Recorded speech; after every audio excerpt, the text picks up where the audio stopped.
Welcome to the channel Mirelle Tales. Before we start, drop a comment and let me know where you're watching from and what time it is for you right now. Now, let's get into today's story.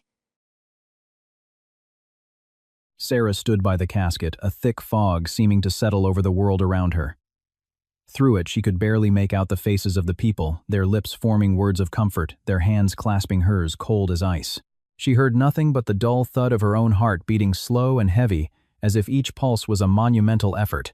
Ethan lay in the casket, so peaceful, so distant in that motionless quiet, and she couldn't believe she would never hear his voice again. Never feel his embrace, or see that smile that always warmed her even on the hardest days. People in black passed by, paused, whispered something, but Sarah couldn't bring herself to respond.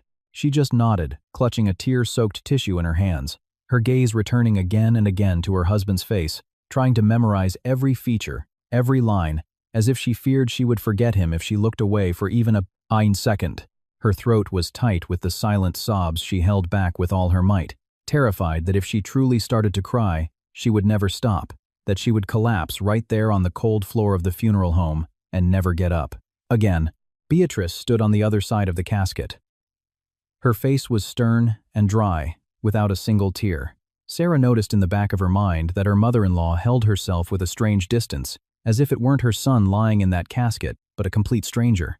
She received condolences with the air of a queen deigning to acknowledge common mortals. She would nod, utter memorized phrases of thanks, and in her eyes there was no trace of the crazed grief that was tearing Sarah apart into small, sharp fragments. At some point, the flow of people thinned, leaving only a few guests conversing quietly in a corner of the chapel. Sarah felt her legs grow weak from exhaustion and sorrow. She wanted to sit just for a minute to look away from the casket and catch her breath to gather her thoughts. But just then, she saw Beatrice glance around quickly, checking if anyone was watching. The movement was so sharp and furtive that Sarah froze, observing her mother-in-law through the veil of her grief. Beatrice leaned over the casket. Her hand slipped under the satin pillow where Ethan's head rested. And there, in that final sanctuary of his eternal rest, she tucked something away with a quick mechanical gesture. Sarah caught just a glimpse of the edge of a white envelope before it disappeared beneath the fabric. Her heart began to beat in a completely different way, not from grief, but from a strange, almost animalistic fear. Beatrice straightened up, smoothed the folds of her black dress, and resumed her distant, mournful expression, as if nothing had happened. Sarah stood frozen, her mind scrambling to understand what she had just witnessed. What was that? Why would Beatrice hide something in the casket? Why look around to make sure no one saw? Sarah felt something sharp and disturbing begin to cut through the thick fog of her grief, a vague suspicion she couldn't yet put into words, but which would not leave her in peace. Beatrice walked away from the casket, joining a group of relatives. As if compelled by an internal impulse stronger than herself, Sarah slowly approached the head of the casket. Her hands were trembling so badly she feared she couldn't control them, but she reached out anyway. Carefully trying not to draw attention, she slipped her fingers under the pillow. The satin was cool and smooth, and almost immediately she felt something firm and rectangular, an envelope.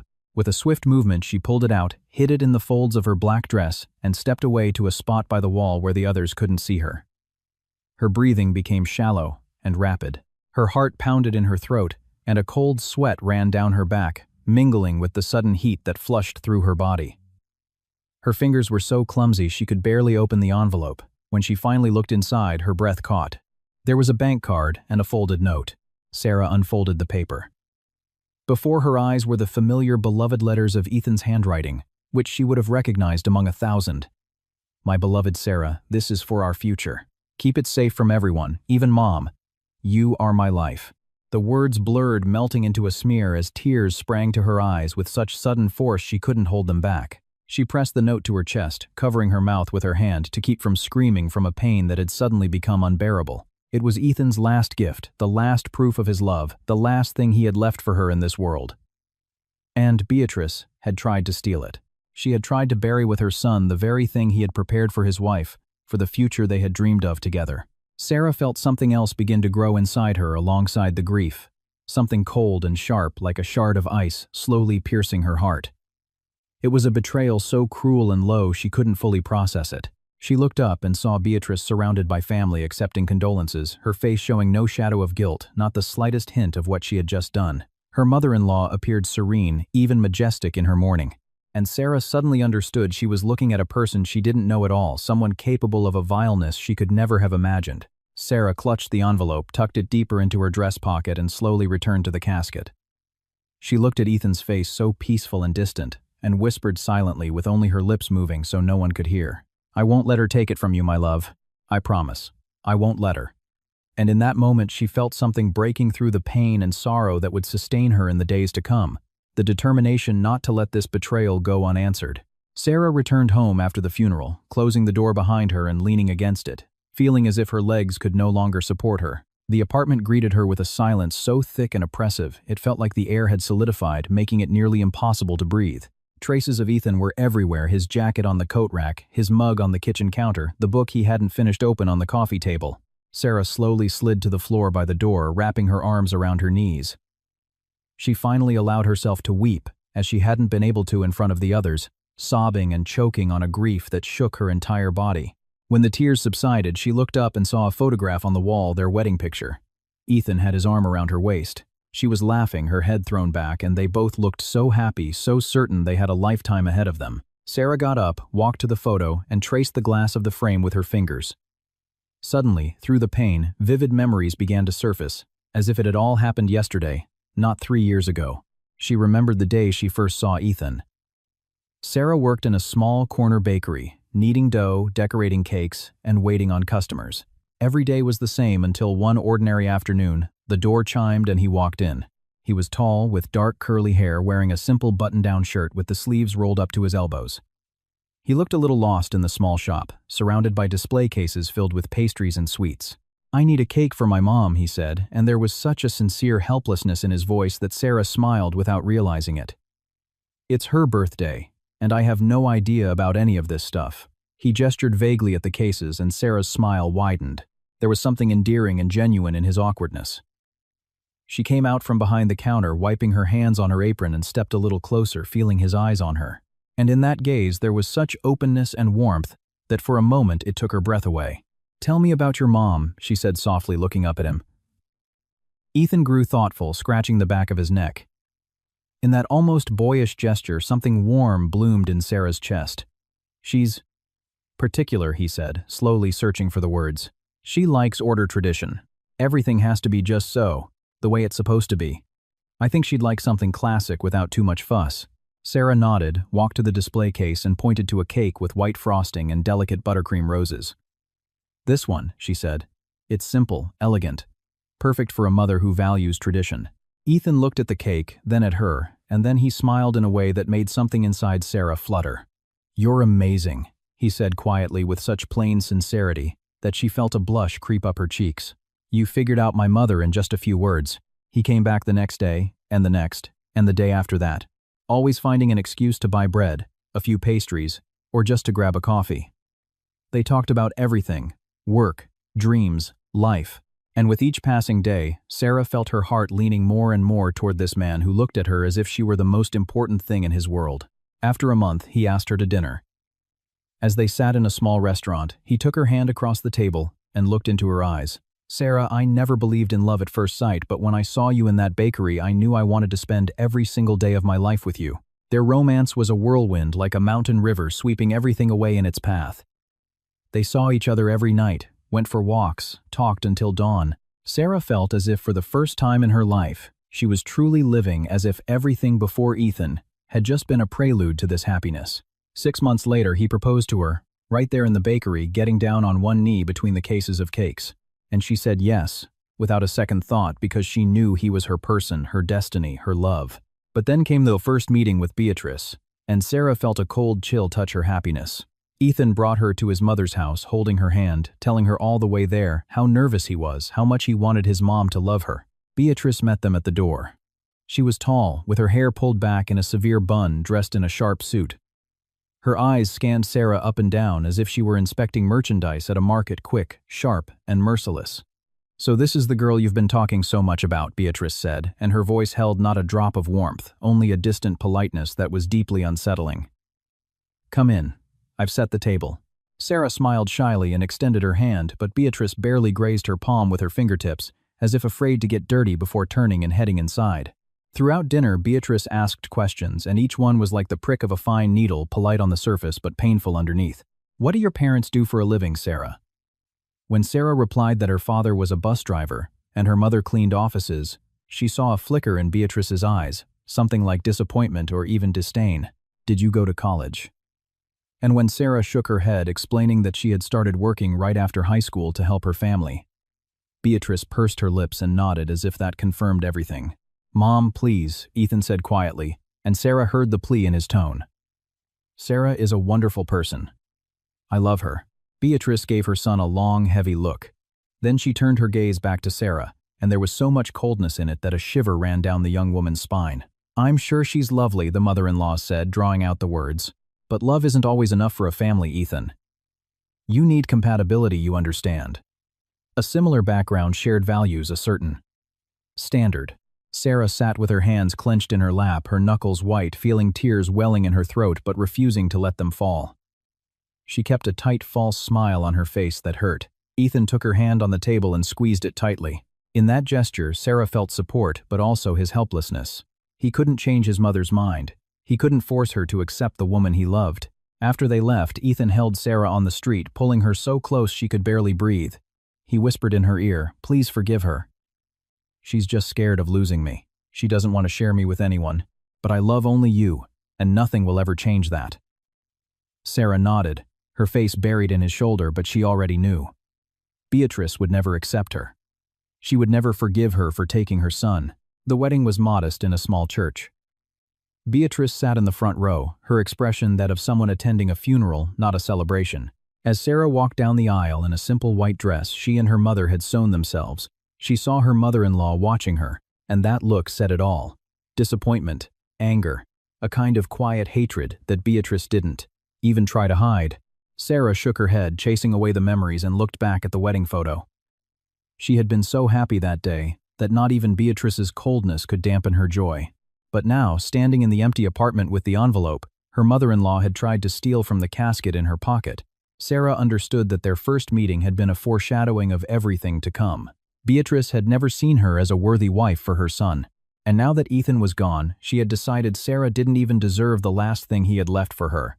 Sarah remembered the night it all began. She recalled every detail as clearly as if it hadn't happened 6 months ago, but just this morning. They were sitting on the couch watching some random movie when Ethan suddenly clutched his chest. His face contorted in pain, and he let out a groan that chilled Sarah to the bone.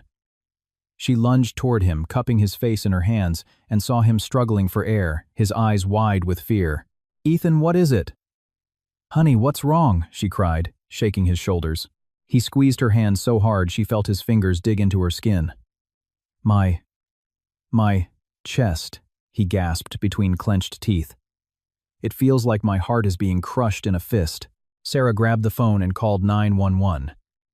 Those minutes of waiting felt like an eternity. She sat beside him, stroking his hair, whispering that everything would be okay, but she herself was trembling so violently her teeth chattered. At the hospital, they were met by an older, weary-faced doctor. After examining Ethan, he called Sarah into his office and told her something that made the floor seem to drop out from under her. "Your husband has a serious heart condition," he said slowly, looking her in the eye. His gaze held a compassion that was more frightening than any words. "A valve isn't working correctly. His heart is wearing out.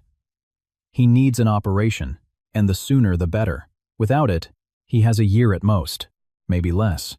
Sarah sat in that chair in a cold office that smelled of antiseptic, unable to say a word. She just stared at the doctor with wide eyes, trying to process what she had just heard. A year, maybe less. The words spun in her head like shards of glass, slicing everything inside her into tiny pieces. The operation, she repeated in a numb, distant voice. "Will it help?" The doctor nodded, and in that gesture was a sliver of hope that Sarah clung to like a drowning person to a raft. "Yes. If it's done in time, the chances are good. The success rate is high. Your husband is young and strong. He can pull through." But then the doctor mentioned the cost, and Sarah felt everything inside her twist into a single tight knot. It was a sum of money she couldn't even dream of, money she and Ethan wouldn't have been able to save in 10 years on their salaries. She left the office and went to the room where Ethan was lying. When he looked at her with his dark eyes full of questions and fear, she just hugged him and burst into tears, burying her face in his neck. He stroked her back, whispering, "Don't cry, honey. It's going to be okay. We'll get through this." From that day on, Ethan changed. It was as if a fire had been lit inside him. He got a second job working as a loader at a warehouse at night, after his day job at the office. He'd come home in the early hours of the morning, so exhausted he could barely stand and collapse into bed without even changing. Sarah begged him to stop telling him he was killing himself with that pace, but he would just kiss her forehead and say, "I have to, Sarah. I have to earn the money for this surgery. I can't leave you alone. I promised I'd be with you until we were old, remember?" She took extra shifts at the bakery, worked weekends, and baked custom cakes at night. They saved every dollar, denying themselves everything, eating the simplest meals, buying nothing that wasn't essential. Ethan opened a separate bank account, and every time he got paid, he would deposit almost everything into it, leaving just enough to live on. He would show Sarah the balance on his phone, and she would watch the number grow slowly, painfully slowly, but it was growing, and that gave them hope. But along with hope, Beatrice entered their lives. His mother started coming over every day, claiming she wanted to help and support her son.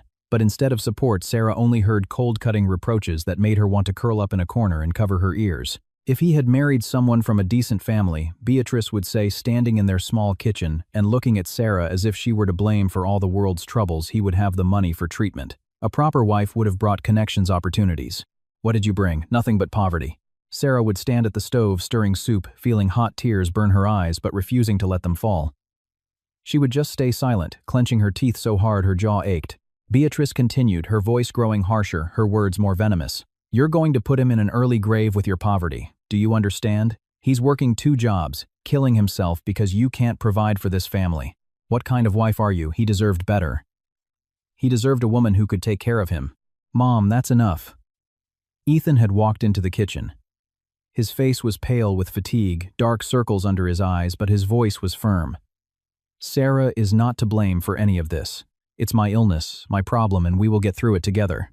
Beatrice turned to her son, her face a mask of possessive pain, as if she wasn't hurt that her son was sick but that he was defending his wife.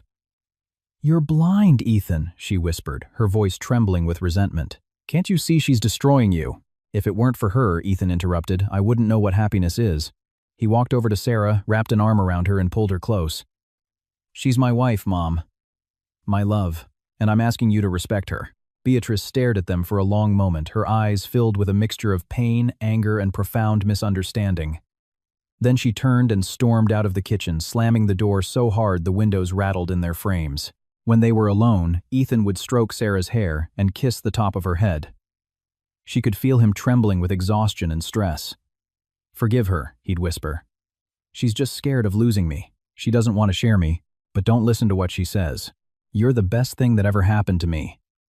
Sarah would nod, clinging to him, but with every visit from Beatrice, with every one of her words, something cold and heavy settled in her soul. One evening, less than a month before the scheduled surgery, Ethan came home earlier than usual. There was a special softness in his expression. He sat next to Sarah on the couch and took her hands in his. She could feel he was nervous. His palms were damp. "Listen, honey," he said quietly, looking into her eyes. "I want to show you something. It's important." He pulled a bank card from his pocket, the very one he'd been saving money with, and placed it in her palm. "This is our future, Sarah," he said, his voice trembling with emotion. "It's not just the money for the surgery in here. I saved more. I worked even harder because I want us to start a new life after the operation. I want to buy us a small house our own. I want us to have kids. I want to open that bakery with you, the one you've always dreamed of. It's all in here, in this money." Sarah looked at the card in her hand as tears streamed down her cheeks. She couldn't stop them and she didn't want to. "Ethan," she whispered, "it's too much. You worked too hard. You're killing yourself for this." He shook his head, wiping her tears with his thumbs, and smiled with a tenderness that made her heart ache. "I'm doing it for us," he said simply. "Because you are my life, and I want to give you everything I can." Then his face grew serious, almost stern, and he squeezed her hands tightly. "Sarah, this is very important. No one can know about this card. No one, do you hear me? Not even my mom. Especially not my mom." Sarah looked at him, surprised, not understanding his insistence. "But why? It's your money, our money. What's wrong with it?" Ethan sighed and ran a hand over his face. She saw a weariness in his eyes that wasn't physical but soul deep. Mom doesn't see it that way. She thinks that money should belong to the family, meaning to her. She's asked me several times how much I've saved. She said she needs to know where everything is, just in case. I don't want to fight with her. But this is our money. Yours and mine. I want you to hold on to the card and don't tell anyone. Sarah nodded, clutching the card, feeling the plastic warm in her palm. At the time, she didn't fully understand why Ethan was so afraid of his mother finding out about the money. But now, standing in the empty apartment after the funeral, she understood. Beatrice had always believed Sarah was unworthy of her son, that she deserved nothing he gave her. And when Ethan died, his mother decided that this money, this last act of love, this final gift, wasn't for Sarah either. Sarah pulled the card from her dress pocket and looked at it. She whispered into the empty apartment, "You knew, didn't you?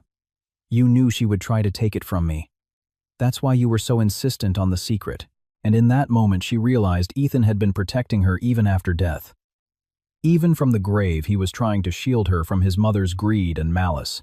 Sarah remembered the morning of the operation, as if it were a scene cut from a nightmare you can't wake up from. She had spent the night in an uncomfortable chair in Ethan's hospital room and woke to see his wide-open eyes fixed on the ceiling. He wasn't asleep. He was just lying there staring. When he heard her stir, he turned his head and tried to smile. But it came out crooked and strained. Sarah knew instantly that he was afraid, a fear so immense he was trying to hide it from her. "Morning, love," he whispered, reaching for her hand. She grabbed it with both of hers and pressed it to her cheek. "You didn't get any rest in that chair. Your back is going to kill you." Sarah shook her head, feeling her throat tighten with unshed tears. "I don't care. I wanted to be with you," she answered, kissing his palm and each of his fingers, trying to memorize the feel of his skin, the warmth of his hand. "How are you feeling?" Ethan sighed, and in that sigh was so much weariness and silent sadness that Sarah's heart clenched. "I'm scared," he confessed quietly, and she saw tears glistening in his eyes, which he fought to hold back. "Not for me. For what will happen to you if something goes wrong? I'm scared of leaving you alone, Sarah. Scared I won't be able to keep all the promises I made you." Sarah lay down beside him on the narrow hospital bed, hugged him, and held on as tightly as she could, as if trying to merge into one body so no force could ever pull them apart. "Don't say that," she whispered in his ear, stroking his hair, his cheek. "You're going to make it. The doctor said the chances are good. You're young, you're strong. In a few hours it'll all be over and we'll start our new life, the one we dreamed of. We'll buy a house, open the bakery, have kids. Everything will be fine, you hear me, everything will be fine." She repeated it over and over, like an incantation meant to ward off disaster. Ethan nodded, holding her close, and she could feel his heart beating, that sick heart fighting desperately to keep going. At 8 a.m., the nurses came to take him for pre-op. Ethan gave Sarah a long, desperate kiss, held her face between his hands, and looked into her eyes as if trying to commit every detail to memory. "I love you," he said, his voice trembling. "More than life, more than anything in the world. Do you remember where the card is? Do you remember what I told you?" Sarah nodded, tears streaming down her face, but she smiled through them. "I remember, my love. I remember. But you'll tell me yourself when you wake up after the surgery. You'll show me our future house yourself." They wheeled him away on a gurney, and Sarah stood in the hallway waving until he disappeared around the corner. Then she sank into a chair by the wall, buried her face in her hands, and let herself cry. Time dragged on with unbearable slowness. Every minute felt like an hour. She sat in that cold hallway which smelled of bleach and medicine, counting them, and praying to every god she knew to bring her husband back to her alive and well. Beatrice arrived around noon, dressed severely in a black suit, as if she already knew how it would all end. She sat next to Sarah, but didn't say a word, didn't take her hand, didn't try to comfort her. She just sat there upright and cold as a statue. Sarah could feel a tense, dark energy radiating from her, making her even more anxious. They sat like that for a couple of hours in complete silence. Sarah thought how strange it was that they both loved the same man, yet there was a chasm between them so vast they had nothing to say to each other. The doctor came out of the operating room around 3 p.m. Sarah leaped to her feet so quickly she felt dizzy. She saw his tired, serious face, and knew instantly that something had gone wrong. She knew it from the slow way he approached, from how he avoided her eyes, from the way he pursed his lips. "I'm so sorry," he said, and the words fell on Sarah like stones, crushing her to the ground. His heart couldn't take it. "We didn't even get to start the operation. He passed away during the preparation." We did everything we could, but I'm so very sorry." Sarah didn't remember falling to the floor, didn't remember screaming, didn't remember anything except the black hole that suddenly opened up inside her and swallowed everything, the light, the air, her life. She heard Beatrice's voice somewhere in the distance speaking with the doctor, but the words didn't register. They were just meaningless sounds. Someone lifted her, sat her in a chair, handed her water, but she couldn't drink, couldn't breathe. She just rocked back and forth, hugging herself. They let her say goodbye to him. Sarah walked into a small room where he lay on a gurney covered by a white sheet. When she saw his face so peaceful and distant, she felt something inside her break for good. She approached, took his already cold hand, and pressed it between hers, trying to warm it, though she knew it was futile. "Ethan," she whispered, stroking his cheek, his hair. "Forgive me, my love. Forgive me for not being able to save you. Forgive me for not being good enough, not being rich enough to get this surgery sooner." She stayed there for who knows how long, holding his hand and talking to him, telling him about how they met, how happy they had been, how they had planned their future. She talked until her voice gave out, and then she just stood in silence looking at his face, trying to memorize every line, every feature, because it was the last thing she had left of him. When a nurse came and told her it was time to go, Sarah kissed him one last time on his cold forehead and whispered, "I love you. I always have, and I always will. Wait for me there." "Okay. Just wait for me." The next few days passed in a fog. Beatrice took charge of everything, and for Sarah it was almost a relief not to have to think about the funeral, the casket, the service. Her mother-in-law decided everything on her own without consulting Sarah, as if she didn't exist, as if only her son had died, not Sarah's husband. Beatrice chose the casket, the most expensive one, adorned with carvings. She chose the flowers white roses because Ethan loved white roses. She arranged for the reception at a restaurant and drew up the guest list. Sarah remained silent, agreeing to everything Beatrice said, because she simply didn't have the strength to argue, no strength for anything but breathing and trying to survive each minute. She went to stay with her parents for a few days, unable to bear being in the apartment, where everything reminded her of Ethan. Her mother held her hand and stroked her hair like she was a little girl, while her father sat beside her with red-rimmed eyes, not knowing what to say. One of those days, as Sarah sat in her parents' kitchen trying to drink tea that wouldn't go down, Beatrice arrived. She walked in without knocking, sat down across from Sarah, and gave her a long, appraising look. "I need to ask you something," the mother-in-law said, her voice strangely tense. "Ethan told me he was saving money. A lot of money. For the surgery, for the future. Where is that money, Sarah? It's needed for the funeral, the reception, for all of this." Sarah looked up, meeting Beatrice's gaze through the veil of her grief, and shook her head. "I don't know anything about any money," she replied quietly. And at that moment, it was the truth. The card was with Ethan's belongings at the hospital. She hadn't taken it with her. "Ethan didn't tell me anything." Beatrice narrowed her eyes, a look of suspicion and anger flashing in them. "He must have told you," she said slowly. "You're his wife. He would have told you. Where is the money, Sarah?" "I don't know," Sarah repeated, feeling a flicker of irritation at the interrogation, at the distrust in Beatrice's voice. "Maybe it's at the bank, maybe somewhere else, but I don't know. And right now I don't care. Do you understand? I don't care about the money. I just lost my husband." Beatrice stood up, adjusted her skirt, her face, an unreadable mask of disappointment, anger, and cold determination. "Fine," she said curtly. "I'll handle it. The funeral is the day after tomorrow. Be at the chapel at 10. And she left, leaving Sarah sitting in the kitchen with the cup of cold tea in her hands. At the time, Sarah didn't think much of the conversation. She didn't understand what Beatrice was already planning. She didn't realize that her mother-in-law had already decided how to get her hands on that money, had already resolved that Sarah was unworthy of what Ethan had left for her. She just stared out the window at the gray sky and the fine mist that was beginning to fall, thinking that her life had ended with Ethan, that nothing else mattered. At the funeral, Beatrice orchestrated everything. She directed where to place the flowers, how to arrange the casket, who should sit where. She stood by the coffin, receiving condolences, and everyone approached her, not Sarah, as if she were the chief mourner, the true victim. Sarah stood off to the side, feeling like an outsider at her own husband's funeral. She felt herself being erased, made invisible, as if her grief held no importance next to the grief of a mother. And only when she saw Beatrice hide the envelope under the pillow in the casket did she understand. Her mother-in-law wasn't just organizing a funeral. She was stealing the last thing Sarah had left of Ethan's love. And then through the pain, anger began to rise, cold and sharp as a knife's blade. Sarah got home after the funeral as the sun was setting, painting the sky in unsettling shades of red and violet. She closed the apartment door, leaned her back against it, and slowly slid to the floor, clutching the envelope she hadn't let go of all day.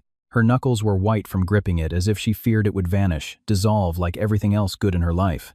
Sitting on the hallway floor in her wrinkled black dress, which smelled of church candles, she tremblingly opened the envelope. The card fell into her lap, plastic cold, with Ethan's name on the front. Sarah picked it up and turned it over in her fingers, trying to decide what to do next. Her mind was clouded with grief. Her thoughts tangled, but one idea pushed through insistently. She had to know how much money was there. She had to know exactly what Beatrice had tried to steal from her. She got up from the floor, went to the hallway mirror, and saw her reflection, a pale face, red-rimmed eyes, hair escaping from its neat arrangement. She looked like a ghost, a shadow of her former self. For a moment, she didn't even recognize the woman staring back at her. She splashed her face with cold water and tried to tidy herself up, knowing that if she went to the bank looking like this, they would treat her with pity and suspicion. And she didn't need anyone's pity. She needed answers. The bank was 2 blocks away. Sarah walked slowly, clutching the card in her pocket, her heart hammering so hard it seemed it might burst from her chest. The streets were quiet. Dusk was falling, shops were closing, and her footsteps echoed on the nearly empty sidewalk. She didn't know what scared her more, that there would be very little money on the card, or that there would be the exact amount for which Beatrice had committed such a vile act. The bank was almost empty. A single teller dozed behind the counter, and the ATM in the corner glowed with a cold blue light. Sarah approached it on stiff legs, inserted the card with trembling fingers, and when the screen asked for a PIN, she suddenly realized she didn't know it. Panic flooded her for a second. How could she not have thought of that? But then she remembered Ethan always used the same combination for everything.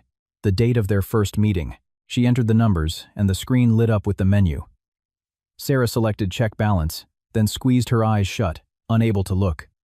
Finally gathering her courage, she slowly opened them. The number on the screen was so large that at first she thought she'd misread it, added an extra 0. But no, the sum was real, enormous, unbelievable. There was enough money not just to live on for several years, but to actually open a bakery, buy a house, and start a new life from scratch. Sarah pressed her forehead against the ATM's cold screen and felt tears roll down her cheeks again. But this time they weren't just tears of grief, but of bitter gratitude. Ethan had worked himself to the bone. He had saved every dollar, giving up everything to provide her with a future. He had been thinking of her even in his last days, even when he knew he might not survive the surgery. He was thinking of how she would live afterward, and had done everything he could to protect her. She took the card from the machine, put it in her pocket, and walked out onto the street, which was now completely dark. Streetlights cast a yellowish glow on the damp pavement. Sarah stood there on the sidewalk, hugging herself, trying to process what she had just discovered. And then a realization hit her so clear and terrifying that she felt everything inside her clench with rage. Beatrice knew. Beatrice knew about this money. She knew Ethan had saved such a sum. Maybe he had told her before the operation, asked her to look after Sarah. If something went wrong, asked her to give her the card. And his mother had decided to keep it all for herself.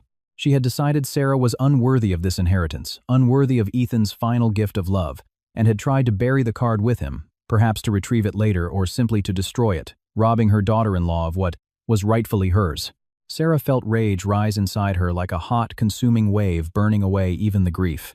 She walked back home at a brisk pace, almost running, with a single thought spinning in her mind. How dare she? How dare she steal the last thing she had left of her husband? How dare she betray the memory of her own son for money Sarah had?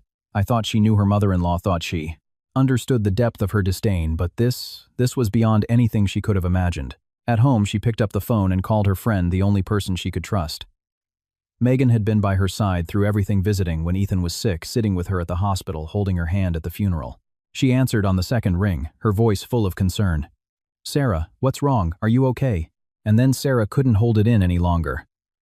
The words tumbled out in a breathless, jumbled rush. She told her everything about seeing Beatrice at the casket, finding the envelope, going to the bank, and discovering the money. "She wanted to steal it from me, Megan, don't you see?" Sarah said, her voice shaking with a mix of grief and rage. "She tried to bury that card with Ethan, to take the last thing he left me. How could she do that? He's her son. I'm sure he asked her to take care of me. And she chose the money." There was a long, heavy silence on the other end of the line, and then Megan exhaled as if she'd been punched in the gut. "Oh my God, Sarah, I can't believe it," her friend whispered, her voice filled with horror. "I knew she didn't like you, but this is a true betrayal." That money is yours. It's your future. It's what Ethan killed himself working for. How dare she? Sarah gripped the phone so tightly her fingers ached. She felt hot, bitter tears of humiliation and pain streaming down her cheeks again. I don't know what to do, she confessed, her voice breaking into a whisper. I'm so tired, Megan. I lost my husband. I buried him today, and now this. I just want it all to be over. I want to close my eyes and wake up and have Ethan be here next to me, and for all of this to be a nightmare. Megan was quiet for a few seconds. Sarah could hear her rapid, agitated breathing. Listen to me, her friend finally said, and her voice had a new firmness, almost a hardness. You can't let this go. Beatrice thinks you're weak, that you're shattered by grief and won't do anything. She thinks she can get away with whatever she wants, and you'll just take it. But you are stronger than she thinks, Sarah. Ethan believed in you. He left you that money because he wanted you to live to be happy. You have to fight for it. You have to show her she can't treat you this way. As Sarah listened to her friend's words, something inside her began to shift. The pain and weakness started to recede, making way for something else, a cold, clear determination. Megan was right. Beatrice was counting on Sarah to stay silent, to be too broken, too scared to do anything. Her mother-in-law had always seen her as a weak, poor girl, unworthy of her son and everything he gave her. But Sarah wasn't weak. She was just kind. And that wasn't the same thing. You're right, she whispered into the phone, wiping her tears with the back of her hand. I can't let this go. It would be betraying Ethan's memory, betraying everything he did for me. He worked himself to exhaustion to give me a future, and I won't let his mother steal it. I won't. Megan sighed in relief on the other end, and Sarah could feel the support, the belief in her, in that sigh. That's more like it, her friend said softly. Now what are you going to do? You need proof, you understand. You can't just go to her and accuse her. She'll deny everything. She'll say, you're lying, that the grief has made you crazy. You need something concrete. Something that will prove to everyone that she really tried to steal that money. Sarah grew thoughtful, chewing on her lip. Her mind started working, trying to fit the pieces of the puzzle together. I have the card, she said, slowly weighing each word and Ethan's note. That proves the money was meant for me. But I need more. I need to prove that Beatrice knew about it, that she deliberately tried to hide it. She stood up and started pacing the apartment. Her mind was clearing. The grief was taking a back seat to cold calculation. Megan was quiet for a moment, then said cautiously, what about Ethan's things? Maybe there's a note, a text message with his mom. People leave trails, especially when they think no one will be looking. Sarah stopped in the middle of the living room. Her gaze fell on Ethan's phone sitting on the bookshelf where she had left it after coming back from the hospital. She hadn't been able to bring herself to touch it. It was too painful. But now she knew she had to. His phone, she whispered. I have his phone. Maybe there's something on there. Megan agreed, telling her to call if she found anything, and promising to come over in the morning to support her. Sarah hung up and slowly walked to the bookshelf. She picked up Ethan's phone. It was cold, the battery dead. She plugged it in, waited for it to power on, her heart pounding so loudly it seemed to fill the entire apartment. When the screen lit up, showing a picture of the two of them on their honeymoon as the background, her chest tightened with a pain so sharp she could barely breathe. But she forced herself to continue. She unlocked the phone with the code she knew by heart and started going through its contents, messages, calls, notes. She was looking for anything that could prove Beatrice knew about the money. And then, she found it. In the voice memos folder, there was a recording dated a week before the surgery. With a trembling finger, Sarah pressed play. Ethan's voice filled the speaker so alive, so close, that it stole her breath. Mom, he said, and you could hear the exhaustion and a pleading tone in his voice. If something happens to me, there's a card for Sarah. It's in my jacket in the inside pocket. Promise me you'll give it to her. Promise me. Then came Beatrice's voice, cold as ice. I will do what's best for the family, Ethan. Not I promise. Not of course I'll give it to her. But I will do what's best for the family. Sarah stopped the recording, rewound it, and listened again, and then again. With each playback, the rage inside her grew, becoming more intense, sharper. Ethan had pleaded with his mother to take care of his wife, and she hadn't even given him a straight answer. She was already planning to take the money. Sarah saved the recording to a separate folder and kept looking. She found bank documents in Ethan's email, a message from the bank, confirming that in the event of his death, access to the account was to be transferred to his spouse, Sarah. Beatrice didn't know about that document. Otherwise, she wouldn't have tried to steal the card. Sarah saved the email and printed it out on the printer in the corner of the living room. And then, digging deeper into the phone, she found the text messages, a conversation between Beatrice and a friend that had synced to Ethan's phone through a shared family account. Sarah opened them and read her face growing paler with every line. "He left all the money to that girl, can you believe it?" Beatrice had written. "He worked like a dog, killed himself, and all for her. It's not right to leave that kind of money with someone who doesn't even know how to manage it. I have to figure out what to do." Sarah took screenshots, saving everything to her phone to a memory card to the cloud, so that under no circumstances could the evidence be lost. She gathered it all: the card, the note, the voice recording, the bank documents, the text messages, and placed them in a folder. It was the truth. An undeniable, cruel truth. Beatrice didn't just dislike her daughter-in-law. She hated her enough to be willing to steal her last inheritance. Sarah sat down on the couch, the folder of evidence beside her, and for the first time in days she felt something other than grief and pain emerge, a cold, clear resolve. She would not be silent. She would not hide. She would not let Beatrice get away with this. Her mother-in-law thought Sarah was weak, that she was helpless. But she was wrong. Ethan had believed in his wife. He had left her a future, and Sarah would not betray that trust, or allow his sacrifice to be in vain. She looked at the photo of Ethan on the coffee table and whispered into the empty apartment, "I will do this right, my love. I promise you. Justice will be served." Sarah didn't sleep at all that night. She sat on the couch, surrounded by printouts, screenshots, and recordings, piecing it all together into an irrefutable story. She played Ethan's voice recording over and over, listening to him ask his mother to care for his wife. And every time she heard Beatrice's cold reply, "I will do what's best for the family," her chest ached with a mixture of pain and rage. She reread Beatrice's texts to her friend, and with each reading the words, "It's not right to leave that kind of money with that girl," burned brighter, searing a deep mark where once there was only grief, and now an implacable resolve grew. Sarah understood that her mother-in-law had never seen her as worthy of respect, only as an inconvenience and obstacle between her and her son. And now, with Ethan gone, Beatrice had decided to erase her from the story and take everything he had left behind. As dawn began to break, Sarah stood up and went to the window, watching the city awaken, people heading to work, life continuing despite everything. She felt as if she were on the edge of a cliff, forced to choose between falling into darkness or finding the strength to fight. Ethan would have wanted her to fight. She knew it with every fiber of her being. She knew he hadn't killed himself working just so his mother could claim the fruits of his sacrifice. Sarah returned to the table of documents and began making copies, organizing everything into folders, labeling each piece of evidence so that she wouldn't miss a thing and could present any proof at a moment's notice. She worked mechanically, her hands moving on their own while her mind rehearsed different scenarios of how things might unfold. At 9 a.m., Megan called to check on her. Sarah asked her to come over, telling her she had found what she was looking for and now needed advice on how to use it correctly. Megan arrived half an hour later with a bag of fresh pastries and a thermos of coffee. When she saw Sarah, pale with deep dark circles under her eyes but a new fire in them, she knew something had changed. "You look awful," Megan said, hugging her. "When was the last time you slept?" Sarah gave a weary smile and shook her head. "I don't remember," she answered honestly. "But it doesn't matter. Look what I found." She showed her everything, the recording, the texts, the bank documents. Megan listened, read, and with each minute her expression grew darker. "Oh my God, Sarah," she finally breathed, sinking onto the couch. "This is monstrous.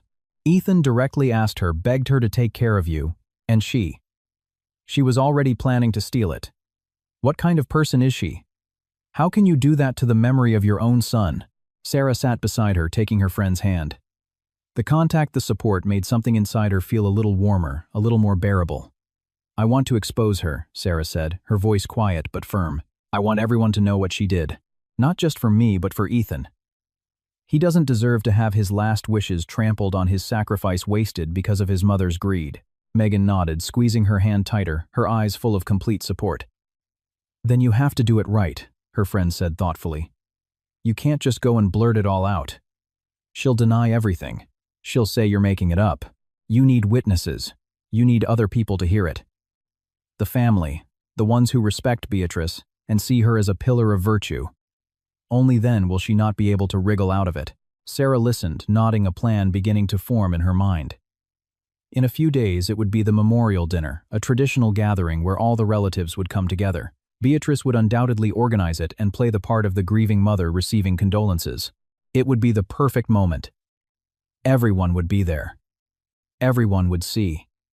Everyone would hear the truth. The memorial dinner, Sarah said aloud, and Megan instantly understood what she was thinking. All the family will be there. That's where I'll do it. Her friend grew thoughtful, biting her lip as she weighed the pros and cons, then nodded slowly. Yes, that could work. But you have to be prepared. It's going to be brutal. Beatrice will try to twist things. She'll accuse you of anything and everything. You have to be strong. I will be, Sarah replied, and there wasn't a trace of doubt in her voice. I'll be strong for Ethan. Over the next few days, she prepared. She mentally rehearsed what she would say and how she would say it, anticipating Beatrice's every possible reaction and planning her responses. She printed multiple copies of all the documents, saved the audio file on 2 different phones, and backed up everything onto flash drives, which she gave to Megan for safekeeping. The day before the memorial, Beatrice called. In a curt tone, she informed Sarah that the dinner would be at a restaurant, gave her the address and time, and hung up without even asking how she was, or if she needed anything. That coldness, that indifference only strengthened Sarah's resolve. She was doing the right thing. She had to, because someone like Beatrice could not go unpunished. On the day of the memorial, Sarah woke up early, though she had barely slept. She stood under a hot shower for a long time, letting the water wash away her fatigue, and then dressed carefully. She chose a simple black dress and pulled her hair back into a severe bun. She looked at her reflection in the mirror and saw not a broken widow, but a woman ready to fight for the truth. For you, Ethan, she whispered to her reflection. I'm doing this for you. She placed the folder of documents in her purse, double-checked that both phones with the recording were working, and took the bank card and Ethan's note with her. Everything was ready. Megan picked her up to drive her to the restaurant. They sat in silence during the ride, Megan occasionally reaching over to squeeze Sarah's hand, a silent reminder that she was there, that she had her back. At the restaurant entrance, Sarah paused. She took a deep breath, trying to still the trembling in her hands. Her heart was pounding in her throat, her mouth was dry, but she forced herself to straighten her shoulders, lift her head, and walk inside. The private room was set for the memorial. A long table with a white tablecloth, black ribbons on the chairs, and a framed photo of Ethan smiling in the center. Sarah looked at the picture at his smiling face and felt her chest tighten with pain. But with the pain came strength. The relatives were already gathering: Ethan's aunts, uncles, cousins, people Sarah had seen at the wedding and the funeral but had barely spoken to. They greeted her with reserved nods and routine condolences, and she responded in kind, maintaining her distance, conserving her strength for what was to come. Beatrice was the last to arrive, majestic in her black suit, her back straight, her head held high. She moved around the table, greeting everyone, accepting condolences with the air of a queen. Only when her eyes landed on Sarah did a flicker of contempt flash in them. It was quick, but Sarah saw it. Her mother-in-law walked right past her without a word, as if she didn't exist, and took her seat at the head of the table, the place of honor. The dinner began. People ate in silence, exchanging a few quiet words. The atmosphere was heavy, oppressive, thick with grief and discomfort. Sarah barely touched her food. She sat clutching her purse with the documents under the table, waiting for the right moment. She knew it would come. She knew Beatrice wouldn't be able to resist, that she would say something venomous, something hurtful. Her mother-in-law never missed an opportunity, and the moment came. After dessert was served, Beatrice set down her spoon, gave Sarah a long, appraising look, and said loudly enough for everyone to hear, "Well, I suppose you'll be looking for a new, richer husband now, since things didn't quite work out. With my son." The words landed on the table like stones. Everyone froze. Someone choked. Someone gasped. But no one said a thing. They looked from Beatrice to Sarah. Sarah slowly lifted her head and met her mother-in-law's gaze. There was such a cold calm in her eyes that Beatrice blinked in surprise. "No," Sarah said, her voice quiet but clear. It didn't tremble. It was steady and firm. "I won't be looking for a new husband. I don't need to. I have everything Ethan left me." And slowly, deliberately, she took the envelope from her purse and placed it on the table in front of her. Beatrice's face went white. Her eyes widened, and in them Sarah saw fear. Real animalistic fear that her mother-in-law tried to conceal, but it was too late. "What is that?" Beatrice asked, her voice trembling, betraying her agitation. Sarah opened the envelope, took out the bank card and the note, and laid them on the table for all to see. This is what you tried to steal at the funeral, Sarah said, and now every eye in the room was on her. A dead silence fell. I saw you. I saw you hide this under the pillow in Ethan's casket. I saw you, and I took it back. Because it's mine. It's my husband's last gift, and you had no right to take it from me. A collective gasp went through the room. Someone muttered, "It can't be." Someone covered their mouth in horror. Beatrice shot to her feet, her face contorting with rage and panic.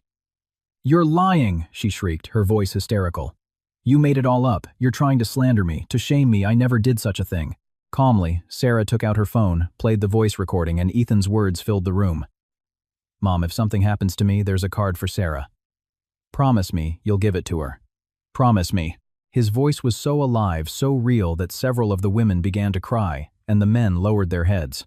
And then came Beatrice's response, "I will do what's best for the family." Sarah stopped the recording and looked at her mother-in-law, who was still standing, gripping the back of her chair, pale as a sheet. "That was your answer to your son," Sarah said. "Not, I promise.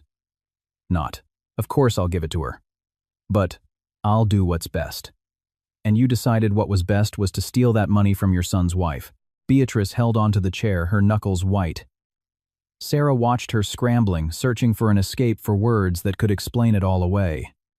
The relatives were stunned. Some looked at Beatrice with disbelief, others shook their heads, unable to process what they had just heard. The silence in the room was so thick, it felt as if the air itself had stopped moving. This isn't what you think," Beatrice finally managed to say, her voice hoarse and broken. I was going to give Sarah the money. Just not right away. I wanted to wait to make sure she would use it wisely, that she wouldn't waste it." She scanned the table looking for support in the faces of the others, but people looked away, avoiding her gaze. And Sarah saw something inside her mother-in-law shatter her confidence, beginning to crumble. "You're lying," Sarah said calmly, pulling the printed text messages from her purse. "And I can prove it." She laid the pages on the table, arranging them so everyone could see, and began to read aloud slowly and clearly so every word would sink in. "He left all the money to that girl, can you believe it? He worked like a dog, killed himself, and all for her. It's not right to leave that kind of money with someone who doesn't even know how to manage it." Sarah looked up and met Beatrice's eyes. In her gaze was not hatred, but cold determination and a kind of sadness. "These are your words," she continued, "written to your friend, 3 days after Ethan died. You had no intention of giving me that money. You thought I didn't deserve it. You thought it should belong to you because I'm not good enough, not smart enough, not rich enough." Her voice trembled now, emotion breaking through the calm. She felt tears burning her eyes but refused to let them fall. One of the aunts, an elderly woman with a cane whom the whole family respected for her wisdom and sense of justice, slowly rose from the table. She gave Beatrice a long, heavy look, filled with disappointment and reproach. "Beatrice," the old woman said, her voice trembling with emotion, "how could you? It was your son who asked you, who begged you to take care of his wife. He trusted you. He believed you would honor his last wish, and you chose to steal the very thing he gave his life for." Beatrice turned to the aunt, her face a mask of such rage and desperation that Sarah involuntarily took a step back. "You don't understand," the mother-in-law shrieked, her voice thick with hysteria. "You don't know what it's like to watch your only son work himself to death because of some girl who brought nothing but poverty into the family. She was never worthy of him.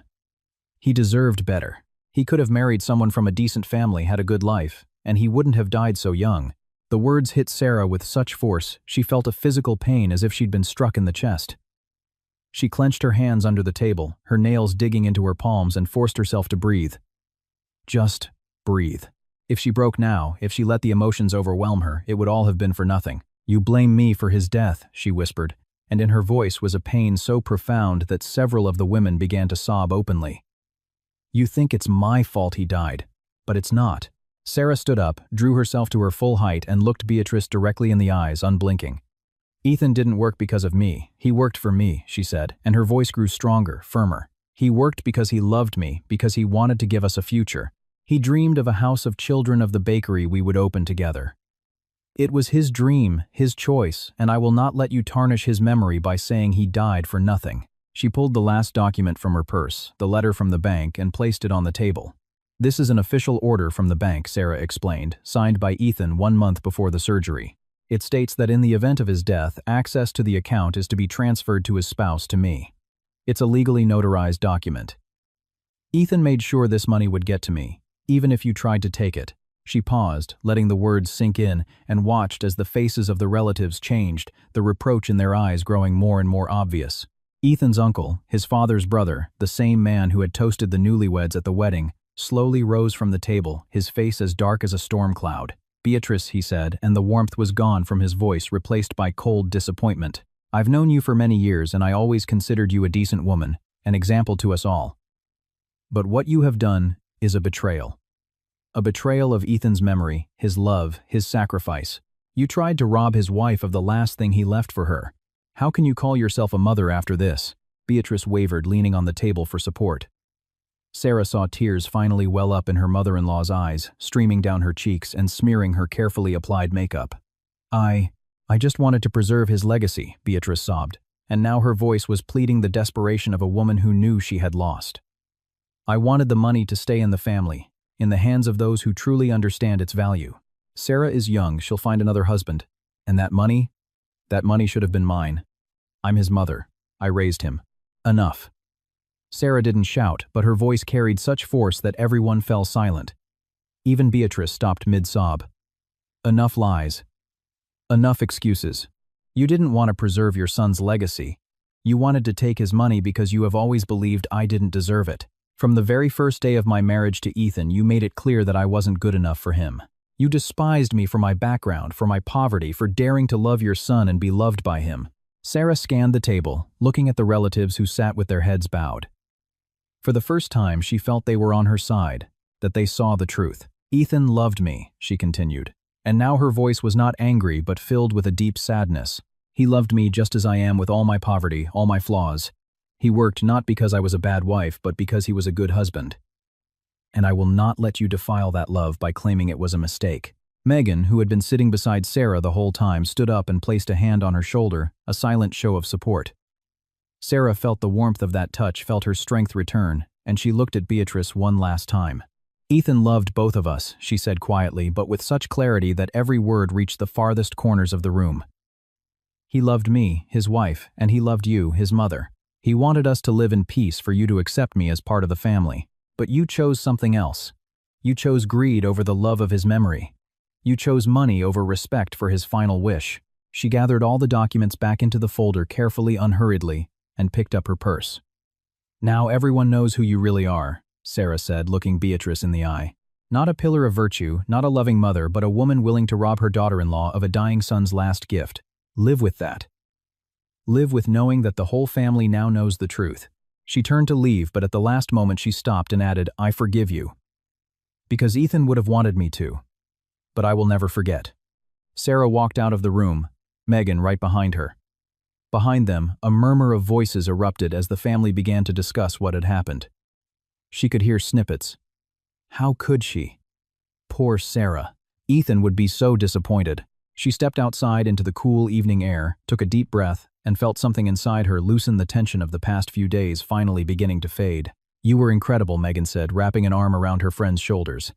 "You did everything right. Ethan would be so proud of you."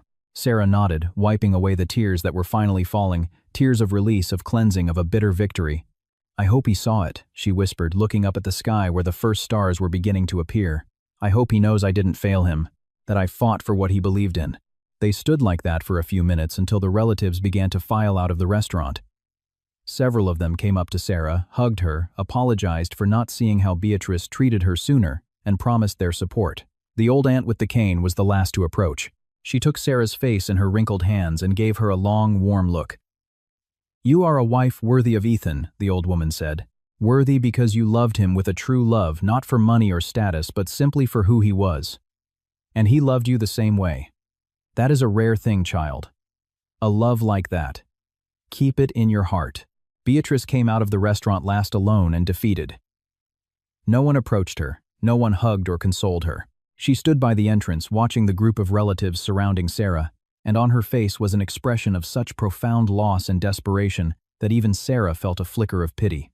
Just a fleeting flicker because she remembered all the humiliation, all the insults, all the pain Beatrice had caused her over the years. The mother-in-law walked slowly down the street, hunched over looking as if she had aged 10 years in a single night. Sarah watched her go, feeling not triumph but a kind of emptiness. Justice had been served, the truth was out, but it didn't bring Ethan back.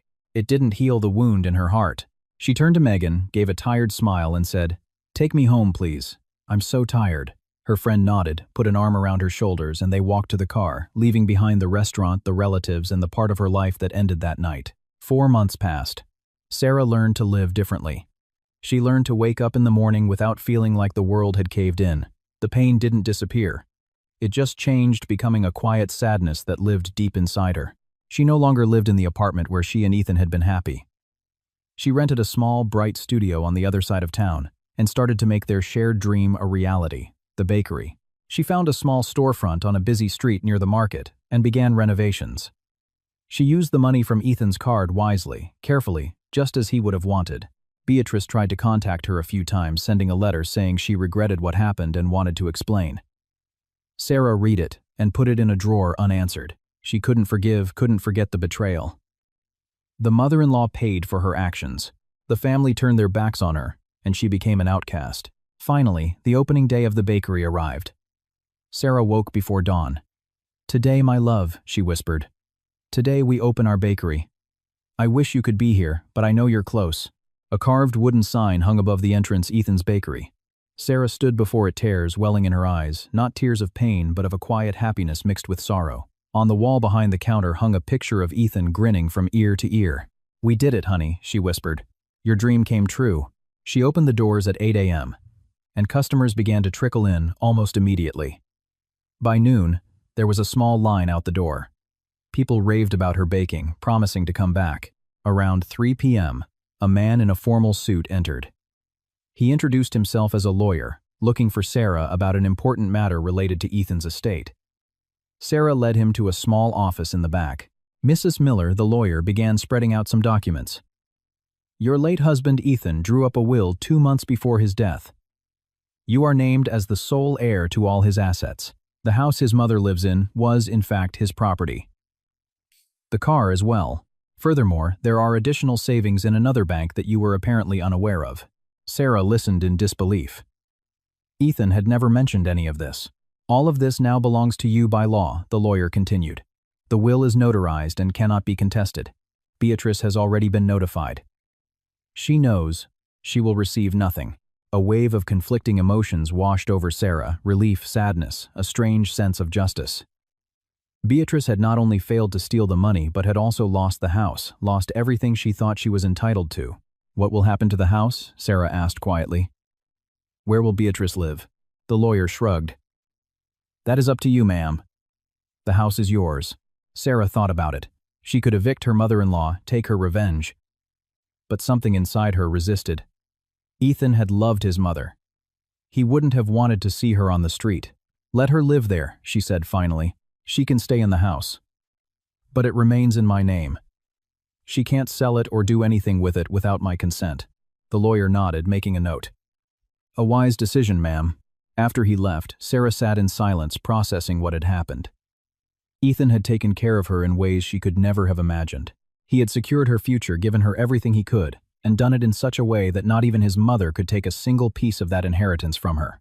That evening, as she closed the bakery and counted the first day's earnings, she realized she was smiling. A real, genuine smile. The day had been good. The dream she and Ethan had shared had finally come true. Sarah walked over to Ethan's picture on the wall and whispered, "We did it, my love. Justice won.